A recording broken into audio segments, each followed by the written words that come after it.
This is Kirk Estella here to tell you about Allowell's Optigel. With human growth hormones and stem cell extract, Optigel heals open wounds in 12 hours or less. Used topically for fast, long-lasting relief of arthritis and other aging signs. Allowell's Optigel, for your family's health. LifeLink is your connection to the world. That tells wearable link device that puts you where you want to be, wherever you are. Virtual telepresence and holographic interactivity have never been this easy. LifeLink mounts over either eye and plugs you instantly into the living web, wirelessly, seamlessly. The smallest, lightest, most powerful link headset on the market. Don't leave home without your LifeLink. This is WRAT AM1700 The RAT. It's 1 o'clock in the Suiston megalopolis on Tuesday, September 10th, 2097. I'm Lana Zhang. Here's what's making news at this hour. And here are your WRAT news headlines at the top of the hour. I'm Helen Burgess. United Nations has extended their embargo on the Eastern Cartel, severing all economic ties for the foreseeable future. This following the announcement yesterday of another series of assassinations within the cartel's leadership. And I'm Adam Marlborough. Holographic movie superstar Vicky Wambo announced today she's signed a new deal with Universal HoloWorld to make 3 more X-rated interactive personal holovids over the coming year. Live fire star Serpent has again taken the international scoring crown, totaling 2,207 frags in the past 8 months, 3,073 in the past 12. As usual, when asked to comment on her 3rd victory in as many years, the Serpent struck, unleashing a venomous slash that shattered tens of thousands in reporting gear and sent 5 reporters to hospital with minor injuries. The 4,381st to 4,397th murders of the year were committed in the city last night, all in the sporting and nightclub districts surrounding the Warren, following the Suiston's odious invaders' most recent 17-7 loss to last year's champion Black Mambas. Zygote Transport Systems announced the release of their newest model eco-friendly consumer-class Spartan hoverjet. The Spartan 4 boasts a top speed of 900 km an hour at a maximum cruising altitude of 6,000 meters, sipping only 1 liter of eco-fuel per 50 kilometers. It comes fully equipped with the latest in sensor systems and automated highway transponders, crash avoidance and passenger safe eject. The base model comes in at only $175,999. And finally, the UAN, the Union of African Nations, today announced they'll be reinstating martial law in all major centers following the mass riots that have claimed nearly 100,000 since troops were withdrawn 2 months ago. That's it for the headlines. And we now go live to Rick Allen over the city in WRAT's Hoverjet 1. This is Rick Allen in the WRAT Hoverjet, flying over the X37 Express stack, monitoring our midday lull in traffic in between our morning rush and our afternoon rush for 1 hour of semi-decent traffic flow. Every layer all the way from number 1 up, moving pretty well, except of course at the access from the X20 to the West Wing Way. We got mono traffic traveling in all lanes. Oh, wait a second here. There's a hover on it. I think layer 4 looks like it's out of control. Yeah, there's a fireball coming out of the front of it. Black smoke. Now we got white smoke trailing it all the way down through the other layers. The other vehicles are dodging and diving out of the way. We got, I think the collision avoidance is working on it. Yeah, it's heading straight for the hard buffer. It's stopped now. It's hanging there. Most of the smoke is thinned out as the self-extinguishers are fired. It's hovering just above the S-Mark tower, maybe 100 meters or so. Looks like it's pretty well stabilized. I'm going to follow the emergency crews now. Report back in 10 minutes.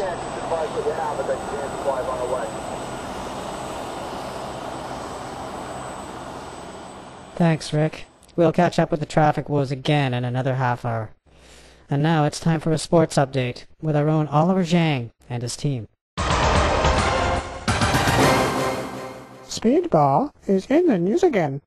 Yes, the sport invented for a computer game in the 20th century by the notorious Bitmap brothers is the news again as yet another big-name star of the popular sport is permanently put out of action.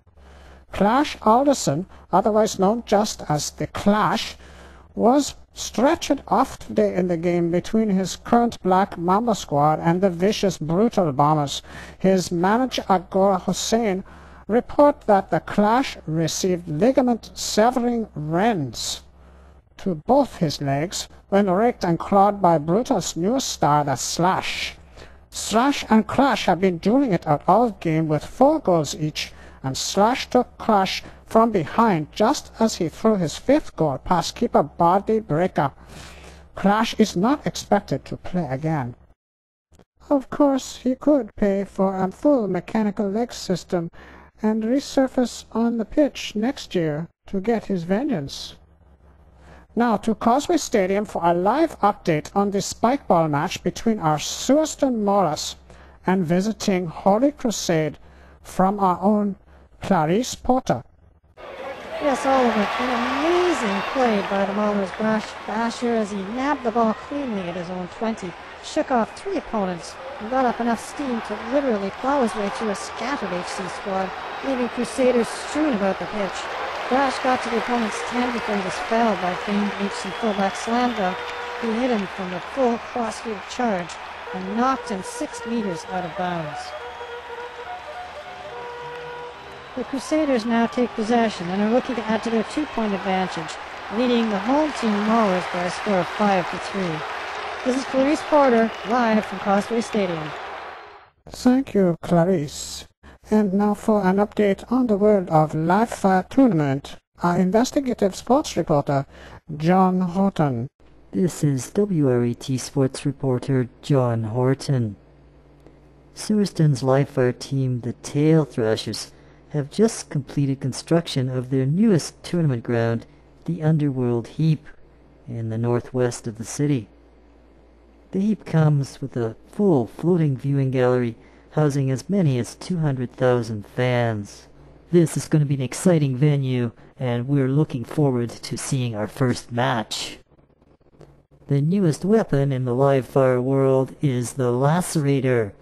This amazing tool fires exploding capsules of thumb-sized razor caltrops and rips through armor in a deadly scattershot that can disable in a single hit.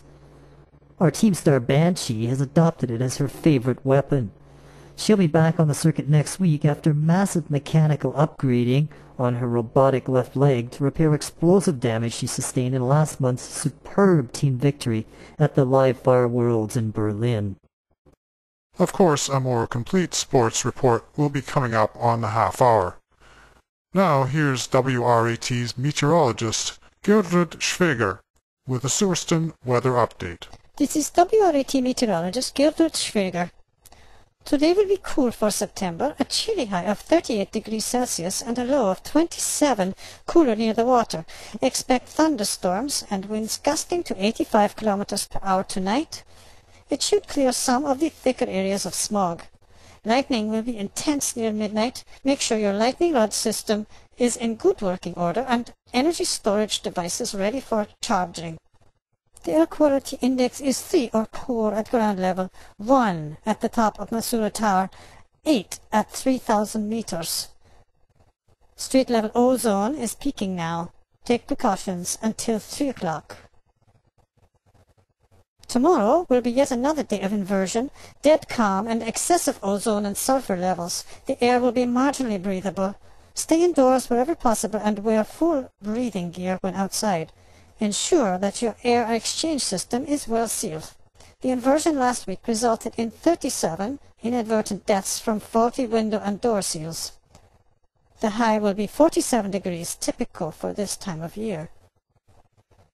Thursday we'll see the aftermath of Zulu 11, hitting us with winds of up to 180 kilometers per hour, heavy downpours, and massive lightning. No chance of power running low this week if your capture systems are in good shape. Located in our hidden warrens far beneath the city, WRAT squad of intrepid reporters infest the city, unseen and unlooked for. Combined with the magic of video, we are the eyes and ears of this metropolis, and we're here 24/365 for you. We'll now take you live to Ann Kelso at corner of Bedard and Truscott, where an explosion and riot has broken out at the African Syndicate Embassy. Ann, are you there?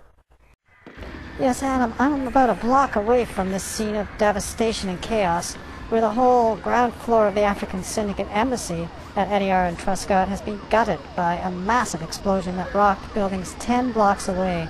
Smoke and flame have engulfed the entire structure and...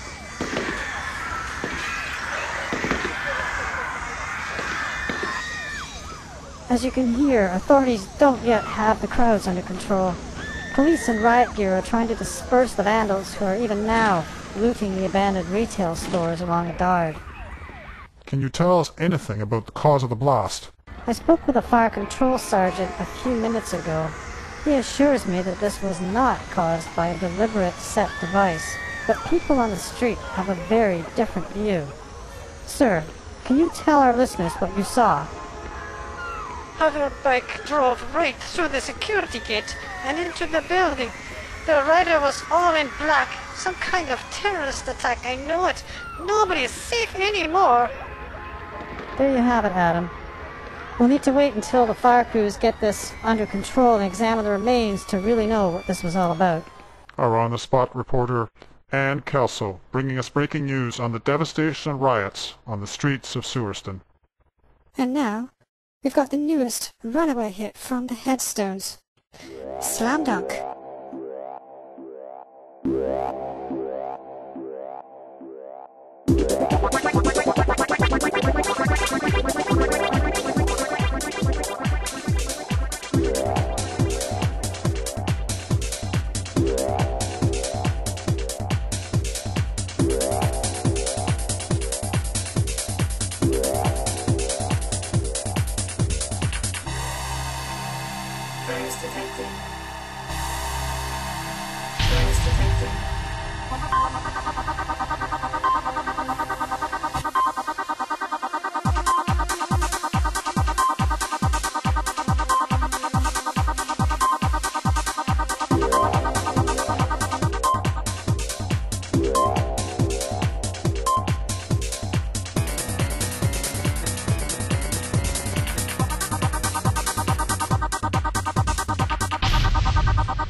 This is Homer Khan. I am here to talk about Icosel Nutritab. Once a day for all your nutrient needs. Super concentrated Nutritab formula absorbs slowly into the bloodstream for continuous energy and vitality. Icosel Nutritab, all you really need in one easy-to-swallow tablet. Happening now off the southeast coast, Hurricane Zulu 11 is battering Shelburne Island on its way to the mainland. Given its present course, it's expected to hit the landfall near Katanga, an area already devastated 4 times this summer by similar Category 5 storms.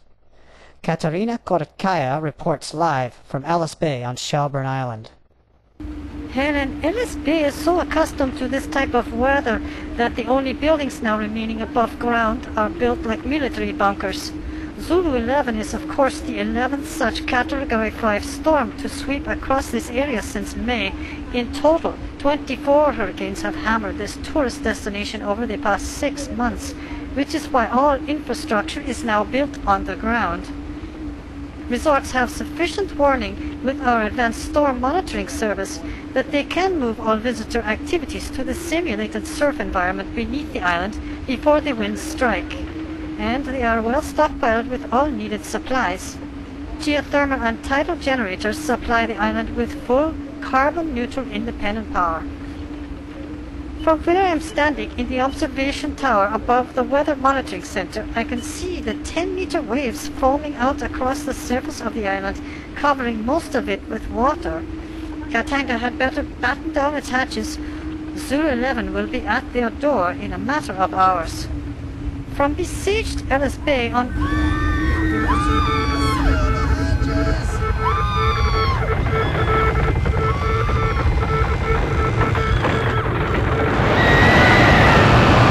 Katarina? Are you there? Katarina?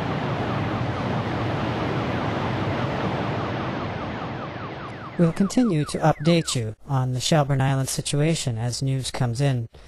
In the meantime, here's the latest release by the Raging Bulls.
This is WRAT AM1700 The RAT